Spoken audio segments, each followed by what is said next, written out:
Good morning and welcome back, students, in our next video. And in this video we will do the conclusion part of the poem, that is a legend of the Northland. Here in this poem we will do that how the lady who was preparing cake for her, but as the saint came in front of her cottage and demanded for a single cake, she baked one small cake, but it was looked like it looked like so large for her that she didn't give, कि वो cake उसे इतना बड़ा नज़र आया कि उसने उस केक को दिया ही नहीं. कि कहानी सुना रही है यहाँ पे एक नॉर्थलैंड की बात है. आपको पता है कि it is story of Northland. There the days were very small, कि जहाँ पर दिन बहुत छोटे होते हैं और रातें बहुत बड़ी होती हैं. तो ऐसे ही एक जगह है, वहाँ की कहानी हमें पोइट सुना रहा है. पोइट ने बताया कि सेंट पीटर जो कि धरती पर रहते थे, वो घूमते रहते थे, प्रीचिंग देते थे, लोगों को उपदेश देते थे. वो एक महिला के झोंपड़ी के बाहर आए. महिला क्या कर रही थी? केक बना रही थी. द लेडी वॉज प्रिपेयरिंग और baking cake. Okay, so as the saint saw the cake, he demanded one from her. उसने क्या किया कि एक उन सब में से एक की मांग कर डाली. कि जब उसने एक मांगा तो लेडी ने क्या देखा कि भाई एक छोटा सा केक उसने बनाया वहाँ पे उसको देने के लिए, कि ये केक मैं उसे दे दूँगी. एज शी कुकड दैट और baked that cake, as she baked that cake, it was look like so big to give, so that's why she didn't give, and she prepared. She needed another cake, but after preparing or baking that another little cake, that another small cake, it was also look like as big as the previous one. कि वो भी उसको उतना ही बड़ा नज़र आ रहा था जितना क्या था, पहले का केक नज़र आया था. तो उसने उसको भी दिया नहीं दिया. Let's see in this conclusion part of our poem. Okay, now let's do. Then she took a tiny scrap of dough and rolled it flat. After that what she did? She didn't give that one also.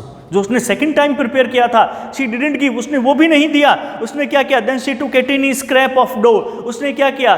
Dough मतलब वो आटा जो गूंदा हुआ है जिससे वो cake बनता है. उसने क्या किया? वो डो, अब वो आटा है या क्या है, जो भी है व्हाटएवर, तो उसने क्या किया कि वो जो डो है उस डो में से उसने एक केक, फिर एक थोड़ा सा स्क्रैप मतलब टुकड़ा, एक हल्का सा little part of something. उसने क्या किया? वो जो चीज थी, जो भी डो था, उसका छोटा सा टुकड़ा उसने एक स्क्रैप लिया एंड रोल्ड इट फ्लैट. उसने क्या किया? उसको रोल करते हुए उसको बिल्कुल फ्लैट कर दिया एकदम से. ठीक है. And baked it then thin as a wafer. और उसने क्या किया? उसको उस तरह से पकाया जैसे एक वेफर होता है. वेफर आपने खाया होगा, एक बहुत ही हल्का सा आता है जिसमें हल्की सी क्रीम लगी हुई होती है और उसको खाते हैं. तो वेफर बहुत ही पतला सा होता है. उसने क्या किया? इस बार इस केक को पकाया. कैसा पकाया? एक वेफर के समान पकाया. But she couldn't part with that, for she said my cakes them seem too small, when I eat of them myself are yet too large to give away. उसने कहा कि but she couldn't part with that, परंतु वो क्या है, उसको भी अपने से दूर नहीं कर पाई, उससे भी वो नहीं दे पाई. उसने वो केक भी नहीं दिया. इतनी लालची थी कि भाई अरे ये भी नहीं, सही नहीं है इसको देने के लिए. For she said, because she said, क्योंकि उसने क्यों नहीं दिया? क्योंकि उसने रीजन दिया. She gave a reason that my cakes that seem too small, कि मेरे केक जो कि बहुत छोटे से लगते हैं, even though these cakes are looking so small when I eat of them myself, but they are looking small to me when I eat them myself. कि ये मेरे लिए तब छोटे मुझे नजर आते हैं जब मैं खुद इन्हें खाती हूं, पर जब मैं इसे दूसरे को देने को लगती हूं तो मुझे ये केक बहुत बड़े नजर आते हैं. And yet too large to give away, परंतु बहुत बड़े हैं देने के लिए, इसलिए मैं दे नहीं सकती. So she put them on the shelf. इसलिए उसने क्या किया? She put all those baked cakes she prepared or she baked for that saint. She didn't give and she put them herself. उसने क्या किया कि वो दिए नहीं, उसने वो सारे के सारे खुद ही रख लिए। Then good saint Peter grew angry, तब जब उसने नहीं दिए तो वो सेंट पीटर है वो बहुत ज़्यादा क्या हो गए, ही बिकेम एंग्री, वो बहुत ज़्यादा नाराज़ हो गए, क्योंकि ही वॉज हंग्री एंड फेंट। बिकॉज, 4 किस लिए आता है यहाँ पे, जो 4 आ रहा है उस 4 का मतलब होता है because. Here 4 means because. So what he did, as he came to know that the lady is not giving me all these baked cakes, so he became angry। वो नाराज हो गए, उन्हें बहुत गुस्सा आया। And surely such a woman was enough to provoke a saint, and surely, निश्चित रूप से, surely मतलब निश्चित रूप से, such a woman, ऐसी एक महिला जो क्या कर रही है, उकसा रही है, प्रोवोक करना, प्रोवोक का मतलब उकसाना।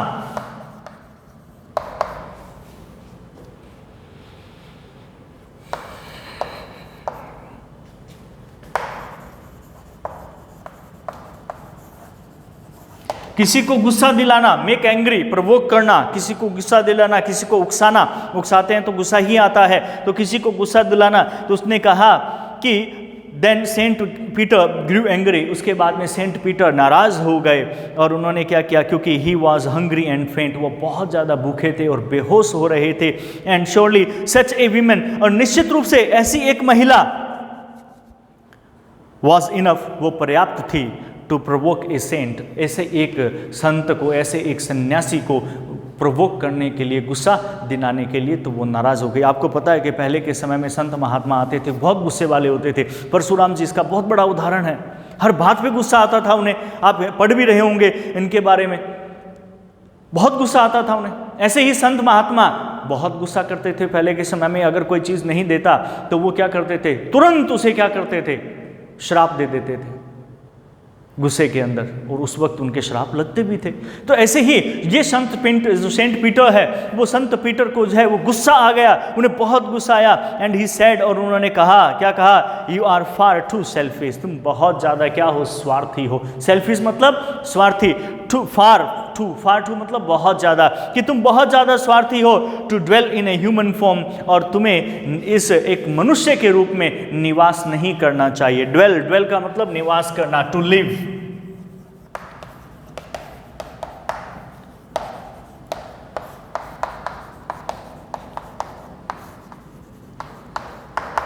निवास करना, कि टू ड्वेल, निवास करना, कि उसने कहा कि you are far too selfish to dwell in a human form, कि तुम एक मानव के रूप में यहाँ पर रहने के योग्य नहीं हो, तुम बहुत ज़्यादा स्वार्थी हो।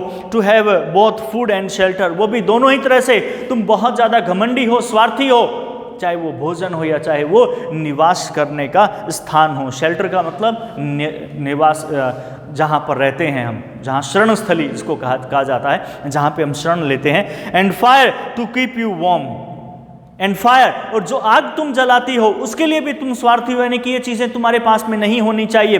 टू कीप यू वार्म, जो तुम्हें जिससे जला करके तुम क्या करती हो, इस सर्दी के अंदर अपने आप को गर्म रखती हो। तो यहाँ पर संत ने उसे कहा कि तुम इस रहने के लायक नहीं हो, इस संसार में तुम इस मनुष्य के रूप में रहने के लायक नहीं हो, क्योंकि तुम क्या हो, भोजन भी नहीं दे सकती, तुम किसी को शरण भी नहीं दे सकती, और यहाँ तक कि जो तुम आग जलाती हो अपने आप को गर्म करने के लिए, वो भी तुम बांट नहीं सकती, किसी को अपने पास नहीं बैठा सकती। Now you shall build as the birds do, and shall get you scanty food and boring and boring and boring all day in the hard dry wood। उसने श्राप दे दिया। क्या श्राप दिया कि now you shall build as the birds do, अब तुम घर ऐसा बनाओगी, कैसा, जैसे पक्षी बनाते हैं। तुम एक ऐसा घर बनाओगी जैसा पक्षी बनाते हैं।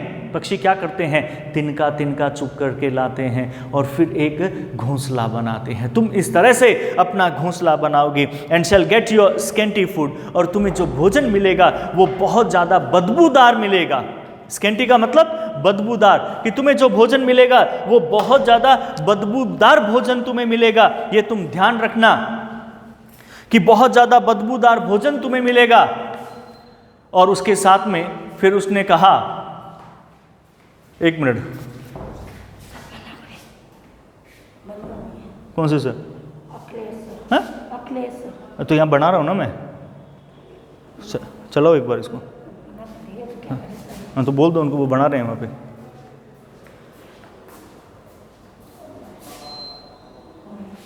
जब मैं बना लूँगा तो मैं बोल दूंगा बंद करने के लिए।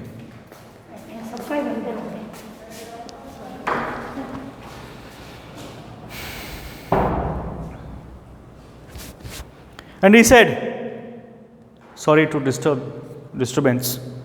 Now you shall build as the birds do. तुम क्या करोगी अब? ऐसा एक घोंसला बनाओगी जैसा पक्षी बनाते हैं। And shall get your scanty food. और तुम्हें क्या मिलेगा? एक बदबूदार भोजन मिलेगा। Scanty,